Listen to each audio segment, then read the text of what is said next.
It's a lovely day here in Newcastle. Did have my countdown going, but I didn't press the go live button, so sorry I'm joining you a few seconds late. Let's see who we've got here today. So if you're joining on Facebook, let's look at the ticker there. I won't be able to tell who you are unless you connect via restream.io. So just type in chat.restream.io /Facebook and connect up that way. Welcome if you're also on YouTube or LinkedIn. Just type a Y or a plus in the chat. Just let me know you can hear me okay. It looks like my audio is going fine, but always safe to check that. Hi there, Facebook user. How you doing? Cool. So as per usual, I guess this is the third fortnightly live stream we're going to do regularly. Trying to build up here. I've got something to talk to you about or teach you about, and then very happy to take any of your questions about the medical careers process here in Australia. We're still in the middle of intern applications at the moment. They're about to close in a week and a half. Some of the states for the annual medical recruitment are starting to put their stuff up for that, which will be for jobs for 2023. And of course there's all sorts of stuff happening all around the year in terms of consultant jobs, ad hoc jobs, etc., etc., etc. So very happy to take as many questions as you might have today. But why don't we hop over to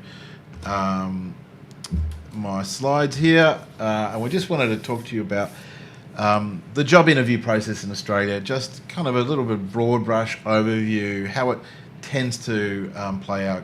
And remembering as someone who's been involved in medical HR matters for 25 plus odd years, I've sat in on literally thousands of interviews and designed interviews and processes, etc.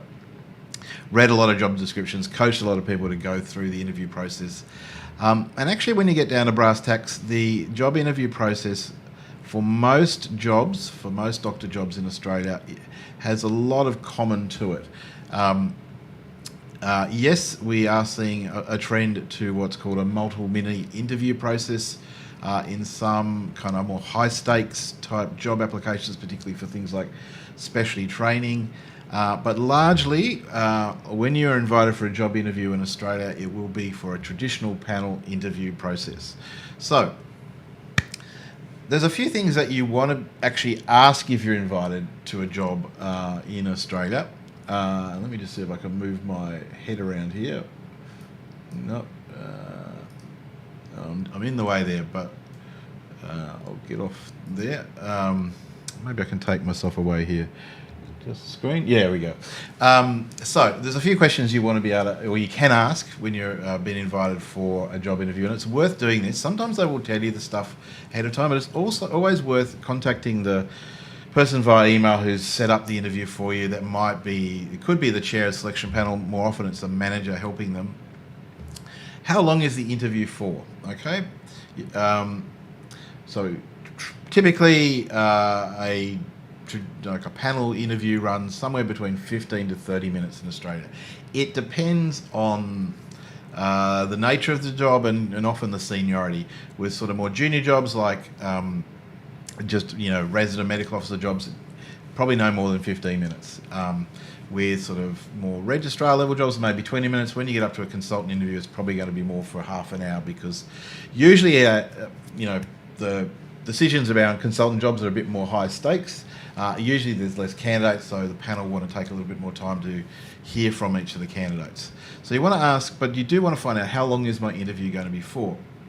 Your next question will be, how many questions will there be? And this is information they should be able to tell you. That should already have sort of been sorted out at least a week or so in advance, particularly the length of the interview. And obviously, by knowing how long the interview goes for and how many questions there are, you'll know roughly how long that you should talk for each question. And this is a common question I get asked about, well, how long should I prepare my answers for? Well, go and find out how many questions there are and how long the interview is, and then do a bit of a division there. But typically, your answer to a question should be probably somewhere around between 3 to 5 minutes. Again, it depends on the length of the interview, okay? A couple other questions to ask. Do I need to prepare anything? Often you'll be required to bring in things like medical degree certificates or working with children's certificates. This is if you're coming in person.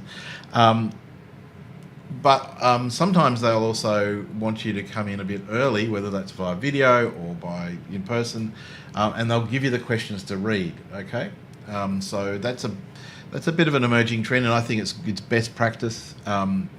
Makes the whole process run a bit smoother. That's something I used to do with the jobs that I used to advertise or recruit to. I'd get the candidates to come in about half an hour early, so they could sit down with the questions, read through them, understand them, plan their answers. And that meant they could come into the interview room prepared. If we had a long clinical scenario, for example, we didn't have to actually read that out to them again. We could just get into hearing their answers. Sometimes, occasionally, particularly at a consultant interview, they might actually have something they want you to present on. So they might say, look, the day before we're going to give you a topic and we want you to put together a quick presentation. So it's always worth asking, do you need to prepare anything? And then finally, you want to ask who is on the panel. Now, this may be the question that they struggle to answer for you. And there's a practical reason for that. Sometimes they are literally getting panel members together at the last minute, so they may actually not know. But it's still worth asking so that you can know who they are, what their roles are, maybe Google them, research them, so that when you're in the interview, you already got the names down, so that you don't have to worry about remembering them when you're introduced to them. And you can think about how you pitch your language. It's important to know, for example, if there's a consumer or community representative on the panel, because you want to avoid too much jargon, for example, and pay respect to them in the interview. So these are the questions that I recommend people ask before the interview. But let's just now get into the interview proper itself. So let me just bring myself back here, can I? Corner screen. Oop, okay. I'll keep going and then maybe my beach ball will come back. Here we go. Let's just go back over. Okay. I'll move myself out of the way in a second there. But so there's common criteria that you'll see in a lot of jobs. And it tends to run in this order for doctor jobs in Australia. The first couple of criteria will be about your medical prowess. So firstly, qualifications and eligibility. We've gone through, how some jobs are for international medical graduates based on whether they say something like eligible for registration in lots of other videos before. But that'll be usually the top criteria, having to have certain qualifications. And that's really a yes or no thing. You either have them or you don't have them. So they won't ask questions about them unless there's a point of clarification. The next thing will be about your experience and skills, probably. I hate selection criteria that talk about the amount of experience you need. It doesn't really demonstrate you can do something, but you do see that a lot. Or there might be about certain skills or areas of knowledge in medicine. After that, we'll have a lot of what I call generic sort of work, employment skills that you'll see not just in medical jobs, but health jobs and other jobs around communication, teamwork, your management skills at a junior level. This is why I've got the asterisk there. That'll be more about your own ability to organise yourself and manage your time, but at a more registrar consultant level might be about managing other members of the team. Professionalism, being an advocate for patients, being able to manage risk and improve quality, and professional development. You don't tend to see them stray too much outside of these, maybe research occasionally, but that is the sort of nature and flavour. So the questions you get will kind of deal with those in order as well, generally. So typically there'll be an opening question, then a clinical scenario, then a bunch of questions around the more generic skills, and then maybe a professional question towards the end, and that's the kind of normal flow. So the first question that you're 9 times out of 10 going to get in an interview is a question about you, okay? Now, I've again gone over this in depth in a number of videos on my channel, but just quickly, the reason why panels like to ask a question where they say, tell us about yourself, or tell us why you're a good candidate, or why you're a strong candidate, etc., is because that gives you an open chance to talk about what you bring to the role, and that's what they're most interested in first off. So it's like an open question for you to pitch yourself and sell yourself to the panel. On a more, I guess, practical level, again, Sometimes, quite often, some panel members haven't had a chance to go through all the CVs, so it enables everyone to get a feel for who the person is that they're talking to. So there are ways of answering this question. There's the CAMP method, which I go over in my job interview skills course. Oops, sorry there. And so this is something that you definitely want to practice. It's the one question you want to practice. You need to know why you are the best candidate for the job. So that will be generally your first question. Now, just a quick note here: if they do ask about strengths and weaknesses, or if they do ask about strengths, I should say you should be prepared that the next question is going to be about weaknesses. And so you should always sort of have prepared an answer around weaknesses or challenges that you feel you might have with the job. And again, there's a technique for doing that, which again I cover in my interview skills course and in my coaching programs as well. So that is the first question that you're most likely to get. After that, pretty much invariably you'll get a clinical scenario. These are medical jobs. We feel the need to give a scenario to find out how people would approach a certain situation. Usually this is probably the longest question in terms of the answer, because there's often a fair bit of detail to go through. So you should definitely be prepared for common clinical scenarios for the job that you're going for. Now, at a junior level, the emphasis of this question is more to sort of get a sense for how you would approach a difficult situation. Usually it might be a patient who needs to be seen urgent or even in an emergency setting. What you would do, how you'd go about assessing the situation, and importantly, how you would ask for help. You're not necessarily, they're not necessarily wanting you to know the condition and know the treatment. In fact, that can sometimes be a trap at a junior level, because you start talking about what you do and how you do this, and you haven't called the senior doctor, the registrar, or someone else that you should call for support, or you haven't asked the nurse to do certain things.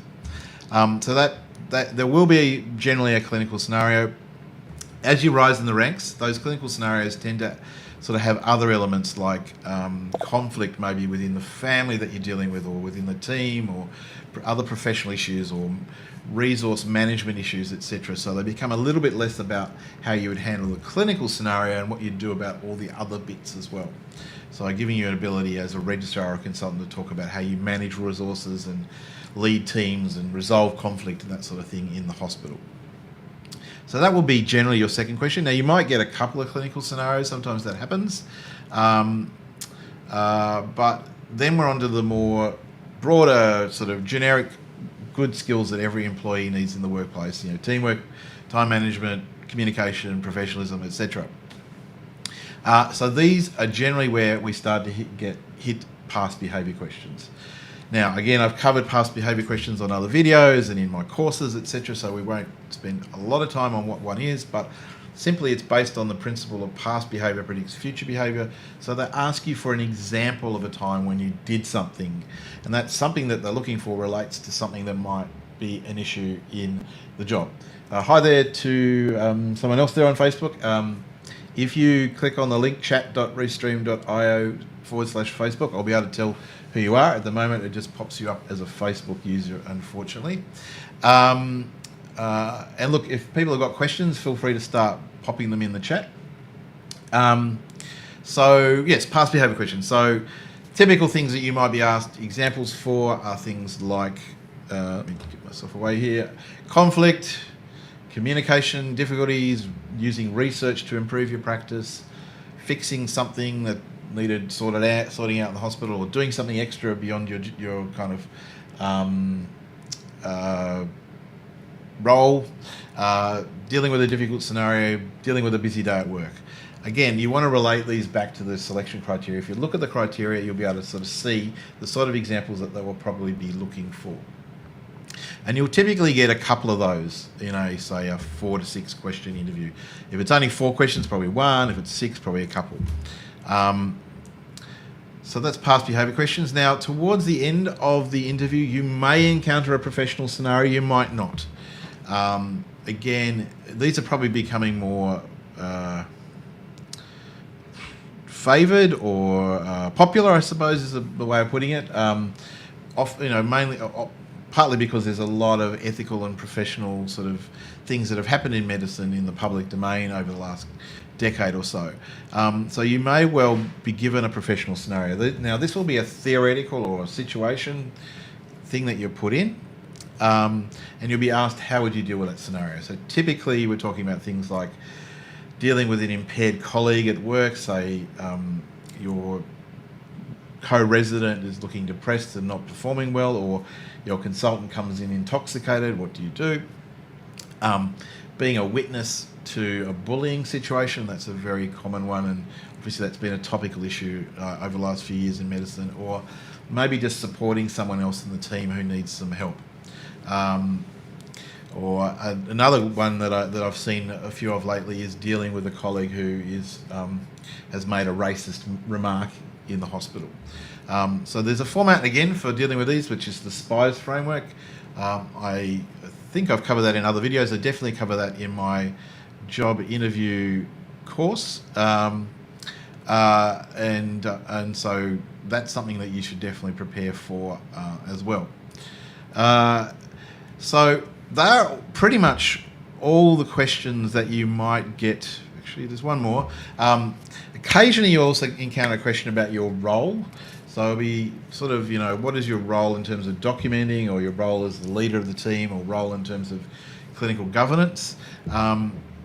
I find the CAMEDS framework is a pretty useful sort of framework for answering those questions. Roles questions maybe not as common as, say, a professional question, or definitely you will get at least one past behaviour question. And that's pretty much it. That's the whole totality of the different types of questions you might get, and the sort of way the questions will flow, typically in a traditional panel interview. Other than at the end, it's quite normal for the panel to then say something like, thanks for all that, they're all our questions that we have for you, but do you have any questions for the panel? And again, there are different approaches to dealing with that, which I've done some videos on, and definitely I cover in my coaching and my Doctor Job Interview Skills course, which is a reminder to me. Let me just see if I can get this. Yes. So a couple of things that will help you out here. Firstly, I do have a question bank with which has had questions submitted by over 1,000. Well, there's close to 1,000 questions submitted by real doctors from real job interviews in Australia. Pretty much the full gamut of specialties, as you can see there. I constantly am uploading new ones, and actually, if you do a job interview and you've got help from my resources, it's really nice if you would actually go and enter the questions that you're asked at the job interview, just to sort of freshen that up. But it's definitely a good starting point to help you prepare for your job interviews. And of course, then there's the interview skills course, which covers all of this stuff in a lot of detail. It's a very comprehensive course.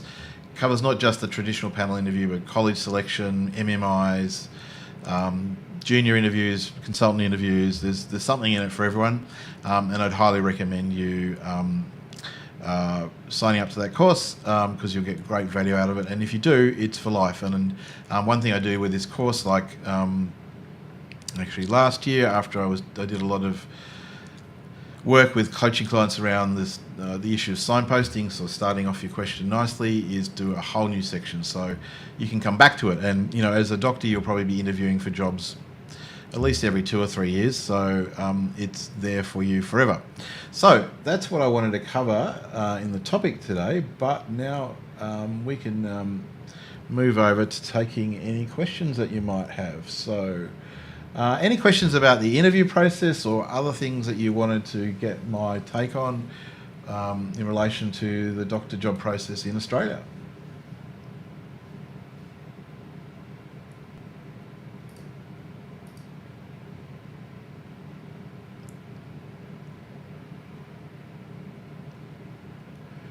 So I can see we've got a couple of people here on Facebook, actually a few more than that, some on YouTube.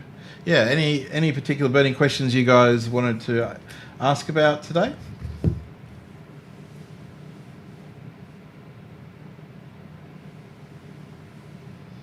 topics you want to see me cover in future live streams would be good as well. Or in other videos for that matter.